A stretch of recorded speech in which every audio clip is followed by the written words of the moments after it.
कहीं निमंत्रित होने पर चले जाना अलग बात है, और वहां उपस्थित रहकर अपनी आंखों के सामने अशास्त्रीय विधि होता देखना अलग बात है।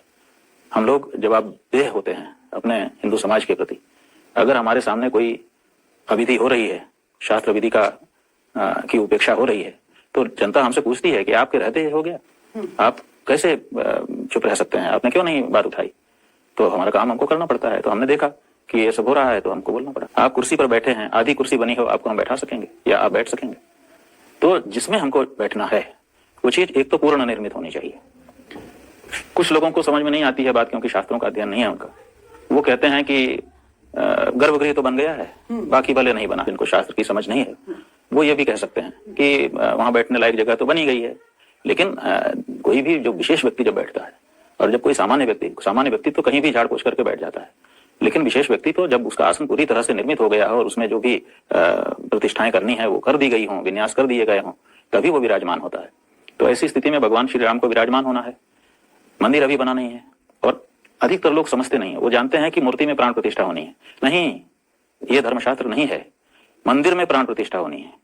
तो जो मंदिर होता है वो भगवान का शरीर होता है, और जो उसके अंदर मूर्ति होती है वो तो आत्मा होती है, प्राण होता है। तो मंदिर में प्रतिष्ठा होनी है। मंदिर ही भगवान का शरीर है। अब मंदिर अभी बना ही नहीं, पूरा शरीर निर्मित ही नहीं हुआ, और आप उसमें अगर प्राण डाल देंगे और उसका व्यवहार भी करने लग जाएंगे तो ये कैसे होगा?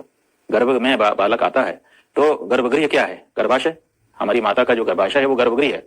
तो गर्भ में गया, लेकिन वो पब्लिक के लिए नहीं हो सकता। अभी गर्भ में बालक आ गया, लेकिन जब तक उसके अंग प्रत्यंग पूरे तैयार नहीं हो जाएंगे तब तक वो संसार में नहीं आ सकता है। तो ऐसे ही गर्भगृह तैयार हो गया, माने गर्भाशय तैयार हो गया, लेकिन पूरा शरीर कहाँ है? और पूरा शरीर बनने में अभी देरी है। तो वो देरी कोई देरी नहीं है, क्योंकि निर्माण निरंतर चल रहा है और बड़ी तेजी से चल रहा है। तो आज नहीं तो कल हम उस लक्ष्य को प्राप्त कर ही लेंगे, और फिर उसमें हम धूमधाम से प्रतिष्ठा करें। किसको ऐतराज हो सकता है? ये हमारा कहना। और मुहूर्त को लेकर के आपत्ति यह है कि अभी पौष मास है, और पौष मास में सामान्यतया प्रतिष्ठाएं नहीं होती हैं। आप सामान्य रूप से देश में हर क्षेत्र में पंचांग निकलते हैं। अगर अभी दिल्ली में आप जाएं तो आपको पंचांग की दुकान पर 10 तरह के पंचांग मिलेंगे, और वो 10 तरह के पंचांग आप खरीद लीजिए, और सब में मुहूर्त लिखे रहते हैं। जो सामान्य लोग हैं उनके लिए ज्योतिषी लोग पहले से ही जब मुहूर्त होता है उसको निकाल करके लिख देते हैं कि अमुक तिथि को, अमुक अंग्रेजी तारीख को, सुविधा की दृष्टि से ये मुहूर्त है। उपनयन के मुहूर्त हैं, मुंडन के मुहूर्त हैं, इसी तरह से विवाह के मुहूर्त हैं, दिरागमन के मुहूर्त हैं, वस्तु के बेचने के खरीदने के मुहूर्त हैं, सभी संस्कारों के मुहूर्त हैं। उसी में गृह प्रवेश, मंदिर की प्रतिष्ठा, जलाशय की प्रतिष्ठा, इसके भी मुहूर्त हैं। अच्छा। तो अब देवताओं की प्रतिष्ठा के मुहूर्त पहले से वर्ष भर में जब मुहूर्त आने वाले होते हैं सब ज्योतिषी पहले से निकाल करके उसको पंचांग में लिख करके छाप देते हैं। वर्षारंभ होने के 2-3 महीना पहले से ही लोगों के घरों में वो पहुंच जाता है और लोग उसको देख के व्यवहार करते हैं। अगर ये 22 जनवरी का कोई मुहूर्त था तो अभी तक देश का कोई पंचांग छपा हुआ जो पहले से प्रिंट हो चुका है, अभी तक हमारे सामने कोई नहीं लेकर के आया है। हमने कई पंचांग देख लिए जिसमें पहले से लिखा हो कि हाँ 22 जनवरी को प्रतिष्ठा मुहूर्त है। एक ऐसा मुहूर्त है। और जो ज्योतिषी जी हैं काशी के, उनका भी एक वक्तव्य हमने, वो कह रहे हैं मुझे कहा गया था कि जनवरी में मुहूर्त चाहिए, तो मैंने जो जनवरी में अच्छा समय था बता दिया। तो जनवरी में मुहूर्त चाहिए या उनको कोई कह रहा है तब वो बता रहे हैं। तो अब जनवरी में चाहिए तो जनवरी में जो अच्छा समय होगा उन्होंने बता दिया, उनका क्या दोष है। लेकिन जनवरी में क्यों चाहिए, ये एक सवाल उठ जाता है। तो वो सवाल मतता है कि अभी अधूरा मंदिर है और आप जनवरी में मुहूर्त मांग रहे हो और उसी में करना चाहते हो।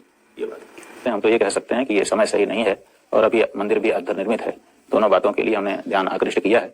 हमको जब हमारा वक्तव्य आ गया उसके बाद से बहुत से लोगों ने बहुत सारी बातें कही। उनमें प्रमुख रूप से लोगों ने ये बात कही कि महाराज जी आप होने दीजिए, जैसा भी हो रहा है अभी भी विपत्ति की स्थिति है। हमने कहा क्या विपत्ति की स्थिति है? उन्होंने कहा कि अगर अगले चुनाव में मोदी जी नहीं जीते तो फिर प्रतिष्ठा नहीं हो पाएगी कभी भी। दूसरी पार्टियां आ जाएंगी और वो राम मंदिर को रोक देंगी निर्माण को और प्रतिष्ठा ही नहीं होने देंगी। तो हमने उनको कहा कि आपको ये कैसे पता चल गया कि मोदी जी हार जाएंगे? आप ऐसा क्यों सोच के चल रहे हैं? अगर मोदी जी के कार्य अच्छे हैं तो वो जीतेंगे ही और फिर प्रतिष्ठा करेंगे ही और मंदिर निर्माण हो रहा है। बल्कि आपके पास तो ये बहाना है कि आप कहें कि अभी तो मंदिर हमारा पूरा नहीं हुआ, अभी तो हमको एक टर्म और दीजिए ताकि हम अच्छे से उसको पूरा कर सकें। अगर आप पहले ही प्रतिष्ठा कर देंगे तब तो और दिक्कत हो जाएगी। लोग कहेंगे अब तो आपका ये काम भी हो ही गया, अब आपकी क्या जरूरत है? तो ये तो राजनीतिक दृष्टि से आप सोच रहे हैं, लेकिन राजनीतिक दृष्टि से भी हमको तो लगता है कि इससे आपके आत्मविश्वास की कमी ही लोग समझेंगे और वो कोई लाभकारी कार्य नहीं होता है। जहां पर संघर्ष हो वहां पर आत्मबल जिसका खत्म हो जाता है लोग उसको पराजित समझते हैं। तो इसलिए ये नहीं, आप धर्म पूर्वक जो कार्य करना है करिए, क्योंकि धर्म कार्य हो रहा है। देखिए बात यह है कि धारणा बनती नहीं है, बनाई जाती है। तो ये धारणा बनाई जा रही है। जब हम कोई प्रश्न उठाते हैं तो हमारे प्रश्न का सीधा शास्त्र से उत्तर देने की बजाय आप कांग्रेसी कहते थे। कांग्रेसी मान लो, हम कहते हैं कोई कांग्रेसी है भी, तो क्या कांग्रेसी होना खराब है? मोदी विरोधी नहीं है? मोदी विरोधी कैसे हैं? देखिए, मोदी विरोधी कौन है ये समझ लीजिए। मोदी विरोधी वो है जो मोदी के गलत कामों में उसको नहीं टोक रहा है, क्योंकि गलत काम से ही किसी का पतन होता है। तो हम तो कह रहे हैं कि भैया, शास्त्र कहता है कि गलत समय में करोगे, अधूरे मंदिर में करोगे तो बाद में इसका दुष्परिणाम होता है। जो भी जुड़ा हुआ है उस कार्य से, अशास्त्रीय कार्य से, उसको बाद में उसका कुफल भोगना पड़ता है। तो कहीं ऐसा ना हो कि अधर्म करने से तुम्हारा पतन हो जाए। हम तो खुश हैं, मोदी जी से हम खुश हैं, और हम चाहते हैं कि वो लंबे समय तक प्रधानमंत्री बने रहें। क्यों बने रहे? क्योंकि एक हिम्मती आदमी है, और हिंदुओं का मनोबल उन्होंने, जब से वो आए हैं, उन्होंने बढ़ाया है। तो एक हिंदू होने के नाते, हालांकि हम इस बात से नहीं समर्थन करते हैं कि इतना मनोबल बढ़ जाए कि हम दूसरे को तुच्छ कहें। वो जो उनकी बात है, रेखा डाल करके लड़ना, वो हम नहीं चाहते हैं। हम चाहते हैं कि सबके प्रति जो राजधर्म होता है उसका पालन करते हुए हमारे शासन करता रहें। लेकिन फिर भी एक हिंदू होने के नाते हिंदू मनोबल जब बढ़ता है तो हमको प्रसन्नता होती है। तो अगर ये मोदी चले जाते हैं तो हिंदू मनोबल फिर से गिर जाएगा, ये तो हम जानते हैं ना। ठीक है। तो ऐसे इतने पर भी हम क्यों मोदी का विरोध करेंगे? और मोदी विरोध, हमारा व्यक्तिगत क्या संबंध है मोदी से? कभी हमने देखा नहीं, कभी उन्होंने हमको देखा नहीं, कभी हमारी बातचीत नहीं हुई, कोई लेना देना नहीं है। उनका काम अलग है, हमारा काम अलग है, इतना एक फील्ड के हम है ना कुछ है। हमारा क्या संबंध है? हमारा संबंध यह है कि हमारे देश के वो प्रधानमंत्री चुने गए हैं और देश की जनता ने उनको चुन दिया है। तो एक देश के नागरिक का एक देश के प्रधानमंत्री से संबंध होता है, जो संबंध होता है वही हमारा संबंध उनसे है।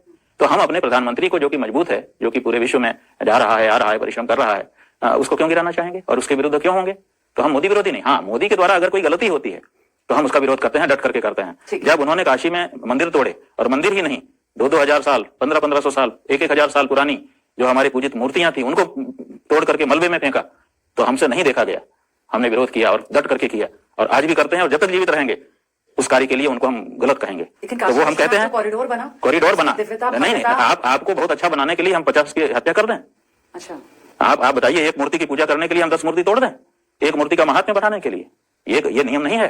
आप सब मूर्तियों का महात्म्य आपको बढ़ाना चाहिए। आप एक मूर्ति के लिए 10 मूर्तियों को तोड़ करके कहेंगे कोई ने अच्छा काम किया, ये हम स्वीकार नहीं करते हैं। वो दृश्य हमने अपनी आंखों से देखे हैं कि हमारे देवताओं की मूर्तियां पड़ी हुई हैं, चारों तरफ छिटक रही हैं। ऐसा लग रहा है जैसे अभी अभी महाभारत हुआ है, किसी का गला कटा है, किसी का हाथ कटा है कहीं। वो दृश्य हमने देखा है, तो हमने विरोध किया है और हमने कहा कि ये गलत है। और जो गलत होता है उसके लिए हम कहते हैं और कहते रहेंगे। इसी के लिए हम इस जगह पर हैं। अगर हम ये ना कह सकें, सचिव वैद गुरु तीन जो प्रिय बोलहि भय आस, राज धर्म तन तीन कर होई बेगहि नास। अगर हम सच नहीं बोलेंगे तो कौन बोलेगा? बहुत बहुत धन्यवाद।